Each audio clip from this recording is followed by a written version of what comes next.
Earlier this week, Bishop Carlton Pearson and I had a very significant conversation with Bishop William Barber II, who is truly a prophetic voice in our times. I remember the first time I went to hear him speak, the person who introduced him compared him to Martin Luther King, said he was the Martin Luther King of our times. And I looked over, I was with Reverend Barbara Prose, and I looked over and I said, boy, you never want anyone to introduce you like that. The expectation is so high, nobody can live up to that introduction. And then as he was closing down his sermon about 25 minutes later, I leaned over to her and I said, well, he lived up to it. That is an incredible voice in our times because he speaks with a moral authority that is unparalleled. The only other voice I've heard with that level of moral authority to our nation is Martin Luther King Jr. So I think you're going to enjoy this conversation. I know you're going to enjoy this conversation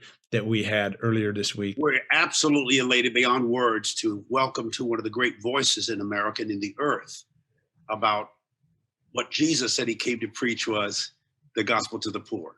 This man represents not only the people who are poor financially, but those who are struggling socially, politically, in any area, are marginalized or hurt or kicked to the ground. This is the new voice, a fresh voice, I should say, for human rights as well as civil rights. And we're honored he was together with us. He was intrigued with Pastor Marlin because we were all together last summer, the night that Donald Trump spoke in Tulsa, had his first campaign after the COVID had started. And we did a prayer vigil. And he and Reverend Jesse Johnson, a lot of us were there. So Marlin wanted the bishop to come and address us, at least show us his handsome face and his brilliant wisdom to our congregation, all of us who watch around the world. So welcome, Bishop Barber and Pastor Marlin. Take over. Do whatsoever the Lord give you to do. Well, Bishop Barber, it's a huge honor to be with you again and to have you address our congregation.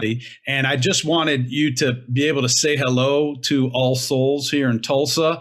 And we're looking forward to a longer relationship with you over time, working with the Poor People's Campaign and the other things that you're doing. Many of us are following your ministry online, on television, and we just appreciate you so much. And so during Black History Month, we've been looking for inspiring Black leaders. And so, of course, you are at the top of our list. Well, thank you, Pastor Marvin.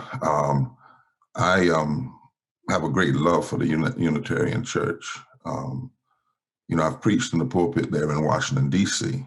that I think was one of the presidents was there. Some year in the 1700s. I think the pulpit is that old, actually. Yeah. And I didn't know that Unitarians at certain places are just as Pentecostal as Carlton and I grew up on this. In fact, it shocked me so much the first time I experienced it. I just stood there and looked and kept saying, did we get off on the wrong train or plane? Are you sure this is Unitarian? But I do know that while we often equate the moral arc of the universe, maybe long, but it bends toward justice, to Dr. King, it actually was a Unitarian minister. I do know that first, when we started the Poor Purpose campaign, Unitarians were right in the middle, in the mix, and still are, foundationally. The Unitarian Church and the Christian Church Disciples of Christ were the first two major bodies that said we will put our weight behind this movement, which was significant because, you know, when Dr. King, actually, as he was pushed by the welfare rights workers, women, to start the Poor People's Campaign, his own denomination had pushed him out. And many civil rights organizations had written notes against him, NAACP and others, especially after Riverside speech, where he connected race and poverty and militarism. But the Unitarian Church didn't budge then and hasn't budged now. And we're so thankful for that. I've heard so much about the congregation, Pastor. I look forward to coming and being in worship with you. I've heard so much about you. You know, Bishop Carlton, I knew him from afar, both in music and in preaching, and it's been one of my great joys in life to get to know him as a brother and a friend. And I say that, I would say it if I wasn't on camera. He has been such a delight, and I listen to him. His thought process is so incredible as he talks of things of the spirit and things of the world. You know, I hope we can come do this and then today do a piece just on questions, in-depth questions, because one of the things the Poor People's Campaign specializes in is talking about these 5 interlocking injustices in depth that are not just policy political issues, but the issues that the way we answer them will determine whether America will be, not just whether a party will be, but whether America will be. They literally are the soul questions that we have to answer unitarily. We have to answer them interlockingly. And that is systemic racism in all of its forms, not just police reform and police brutality, as horrific as that is. Systemic poverty, ecological devastation / the denial of healthcare, the war economy, and the false moral narrative of religious nationalism. Let me share it from this perspective. You know, I do fully claim that I am Black, and I know I'm Black, especially when the cops stop me. But I'm also Tuscaroran Indian, and I'm also white, and all of that's mixed up in me. I come from a community, was raised in free union. It was a community of mulattoes, Blacks and whites and Tuscaroraans that were free people, but free within that 3-mile or 4-mile radius of that community, because around them was slavery, around them was the Klan, but they formed a community among themselves. And that's a part of who I am. And I realized early on I had to own all of that. Just like I have to own the fact that my father was Congregational, but my mother's Pentecostal. And I had to own all of that. Even my struggles with the faith, I had to own all of that. Because until you own all of that, you really are not your true self. Right. And so I come to you, you know, in that perspective. I believe in moral fusion analysis because my life is fusion. You know, I'm the result of fusion. Some of it forced fusion, because I know that some of the Caucasian Black mix in my family, particularly from my mother's side, came through rape and other things. But then on my daddy's side, it was very much consensual. You know, it's my grandmother, my great-grandmother one time, my daddy had come home from college and the war, and he was all, you know, wrapped up, and a white guy came on her porch and said, "Hello, Auntie," and he got seething mad. And then when the guy left, he said, "Grandma Fanny, you don't have to take that." And she said, "Take what?" She said, "That guy calling you Auntie, don't you know that's a racist statement?" And she said, "It is? Well, if I'm his aunt, then why is it racist if my brother is his daddy?" And so, you know, I come from all of that. As we came through last year, the Spirit of the living God made me sit down to deal with COVID, I had to spend time with the great cloud of witnesses. I mean, literally, I had to go in that place of mysticism and spend some time with Frederick and some time with Harriet and some time with Dr. King, reading their writings very deeply, listening with a different ear, the ear of Pentecost, and they heard in their own language. And I got stuck with Dr. King's last night of his life. And I kept hearing in my spirit, too often we hear what the corporate remembrance wants us to hear and not what the prophet was actually saying. Because the corporate world, just like Christ said of the religion, oftentimes loves the tombs of the prophets. The tomb, not a living prophet. And we have to get past the tomb presentation, because that's easy, that's love, that's financeable. But we have to hear the living. So I've been spending some time. And as I read that, kept reading and reading and reading, I was like, Lord, what is it you want me to hear? I read that thing 4 or 5 times. Martin, what are you doing? When you went to Memphis, you knew what was going on. Your people were telling you not to go. And for years, everybody has told us the essence of that sermon was, I've been to the mountaintop. I've looked over.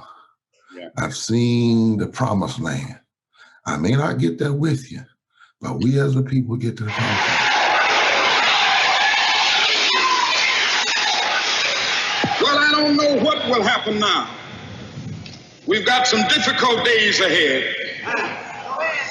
But it really doesn't matter with me now, because I've been to the mountaintop.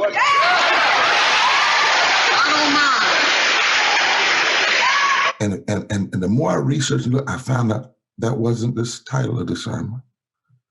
That was a hoop. Just like I Have a Dream was a hoop. I Have a Dream wasn't even the title of the sermon. On March 1, the title of the sermon was Normalcy Never Again. And the first 15 and a half minutes, he defines the nightmare. He doesn't talk about the dream. And he only talks about the dream because Mahalia Jackson knows that any strong preacher that's preaching in the spirit, if you go hard in the critique of righteousness, you have to lift the folk.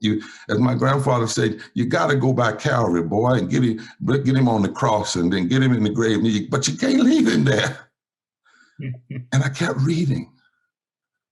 Because I talked to Andy Young, and he said, Dr. King, I listened to a video that Andy Young said, Dr. King had done that closing before, but that night, depressed and worried and tracked by the FBI and thinking about not doing the Poor People's Campaign because of all the stuff around it. He didn't even come out to preach, and they called him because the people wanted to hear him. They went in Mason's temple. It was a tornado warning.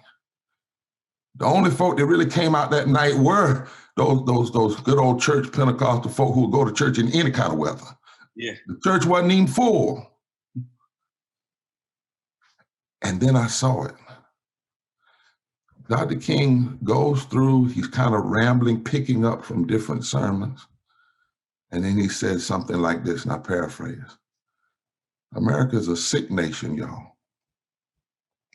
He'd already sent his sermon in to preach that Sunday, which would be America May Go to Hell. That was the sermon he was going to preach that Sunday. He says, America is a sick nation, y'all. We've got to give ourselves to this movement. We either go up together or we go down together. And right here in Memphis, we must make a decision. That we've got to give ourselves to this struggle until the end. Nothing would be more tragic than to stop at this point.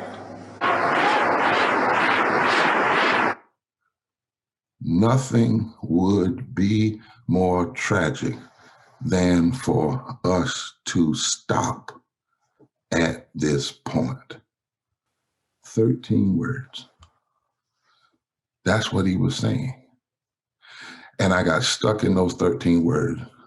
I started writing, and the Spirit said, for the rest of the year, wherever you preach, this is the moral message. You got to lift it from 68 and bring it to the current moment. Why is it that in this moment, nothing would be more tragic than for us to stop at this point? Perfect. Nothing would be more tragic Wow. than for us to stop at this point. It's not about bemoaning. It's not about how bad the racists are. It's not about, nothing would be more tragic. Addressing these 5 interlocking injustices must become all of our work, no matter how crazy it is, no matter how many times the media doesn't listen to it. It's the only thing. So I hope to as your congregation listens, and then I hope at some point we could come back, maybe around April, around the anniversary of the death, and take those 12 questions and add 5 more and just go into them. Bishop, can you make one comment, if you will, about the, this is the 100-year memorial of the worst race massacre in American history that took place in Tulsa. You're aware of that, of course. And yeah, I noticed the mob in Washington on January 6th, and that same energy would have been here 100 years ago in Tulsa. Yeah, which is one of the great reasons why we have to challenge those who say we've only seen what we saw at the Capitol twice in American history. No, we've seen it far too many times in American history. It just happened to come again to the Capitol. But we have seen over and over again, when you mix the lies of racism and the lust of greed and the narcissism of individuals who would do anything to hold on to power, will always end up resulting in a mob, mad, mean, maniacal mentality. It's rocket science. We knew where it was headed. And this is the 100th year of the Tulsa, and the bombs, Molotov cocktails being dropped from planes. People, and when they said 9/11 was the worst thing ever happened on American soil, those of us that knew history were like, Yeah. Part of the problem with America is the myth of innocence and all of this selective amnesia, which keeps us repeating stuff. Or we say things like, well, what we saw at the Capitol was not American. Yes, it is. It's not all of America, but it's un-American as insofar as what we say on paper. But it's not un-American based on what we do in practice. Gotcha. And it's interesting, 100 years ago, that was 1921, you had Tulsa, but and that was coming off of Red Summer, which happened right in the middle of a pandemic. Think about that. Tulsa came right in the midst of a pandemic that a president lied about, that a president caused 650,000 Americans to die unnecessarily, that a president caught it himself and declared it wasn't that bad, Woodrow Wilson, a president who had put racism in the White House 100 years before Steve Bannon, when he played Birth of a Nation to his whole staff and declared that it was the history America needed. A president who had a statue built for him in honor of him in Charlottesville. It was a Confederate statue, but they built it and commissioned it, and it was raised in Charlottesville to commemorate that white supremacy had returned to the White House, which is the same statue the boys marched around when Trump got elected. I mean, if you start really connecting the dots, we are truly in Back to the Future, right? And And it was just in 1919, 1920 was also the, as I said, we call it Red Summer because all over the country, Tulsa and other places, Black people were being run out of communities. So in the middle of a pandemic, the pandemic of racism was infecting the country, sickening the country, just like in the midst of this pandemic. Racism, and part of it is because we didn't tell the truth about what happened then. We as a guy wrote an article in the New York Times a few weeks ago, the myth of innocence is hurting America. We keep acting as though these things are anomalies. And we never own them, so we never cast them out, because you can't cast a demon out unless you name it, unless you repent of it. There's no way around it. You can't just policy your way out of it. You have to have a reconstructive mind, a reconstructive heart, and a reconstructive system. And then, Carlton, it's interesting that you, Bishop, it's interesting that you would raise that with Pastor Marvin and I, because see, I pastor in the county in North Carolina where the worst coup d'etat and massacre prior to Tulsa happened. You come from the place where the worst one happened in 1921. I come from the place that set the stage that was the worst one prior to Tulsa. Wow. Describe the that. rally that was held where a guy that would become governor, his name was Charles B. Aycock, in 1896, May 12th, he preached, he called himself preaching in a place called Eureka, which is 15 minutes from the church I pastor. He gathered 1,000 white men in that place, on that field, and declared to them that they had to end Reconstruction. Black and white people elected together, fusion politics that had begun in 1868. And it is said that when he finished, those white, telling them why they had to do it, why they had to protect their women and their baby girls, those white men were barking and foaming at the mouths like dogs. And he went on a speaking tour across North Carolina. And 2 years later, on November 10th, 1898, they took a Gatling gun and pulled it into the city of Wilmington and commenced to kill 3% of the city.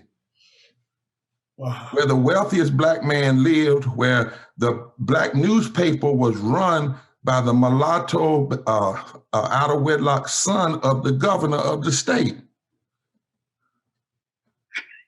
And it was consecrated in the Baptist church that Sunday. And then when the riot and the coup d'etat, because they literally ran white and Black people in ours out of office, duly elected people, and killed people.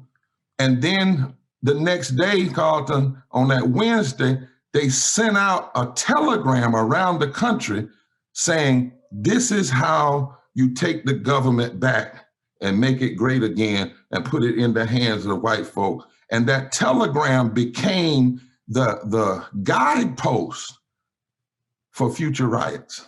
Wow. So who would have known 100 years ago, 100 years later, at All Souls Church in Tulsa, a son of Tulsa and a son of Goldsboro, two places mired in the history of riots and coup d'etats and mob violence, would be together. Wow. Powerful. Wow. So I'm just stuck, Pastor Marvin, and I say that, and I want your church to hear it. It has nothing to do. I looked in my notes last night.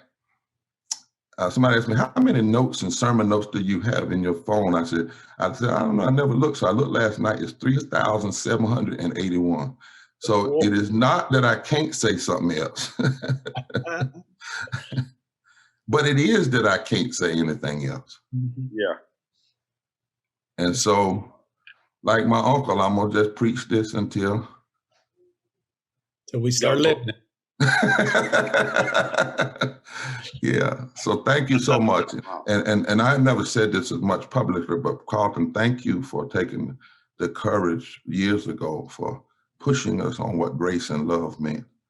I was reading the other day something that the former pastor of Riverside said, I forget his name, I'll come to me in a minute, Carlton.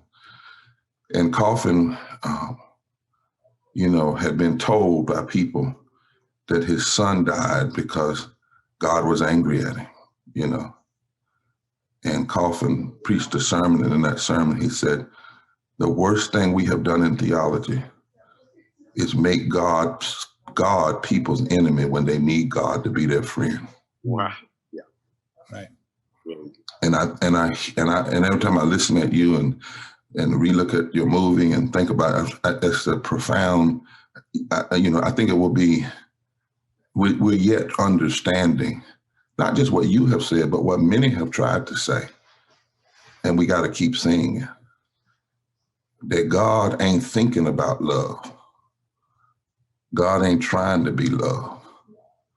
God is love. And as confusing as that is to us who have a limited ability to love, we don't get to change the nature of God to fit our own prejudices.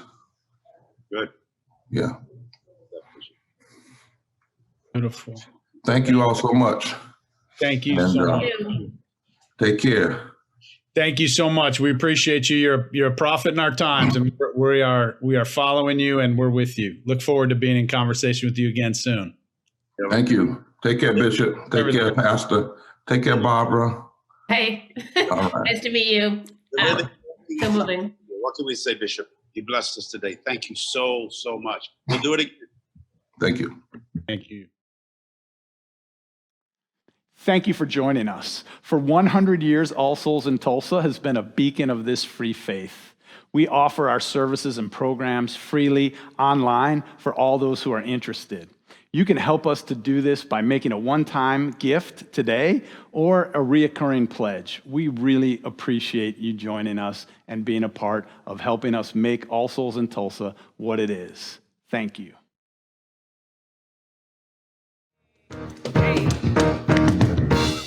Gonna keep on moving forward. Everybody, keep on moving forward. Keep on moving forward. Never turning back. Never turning back. Keep on moving proudly. We're gonna keep on moving proudly.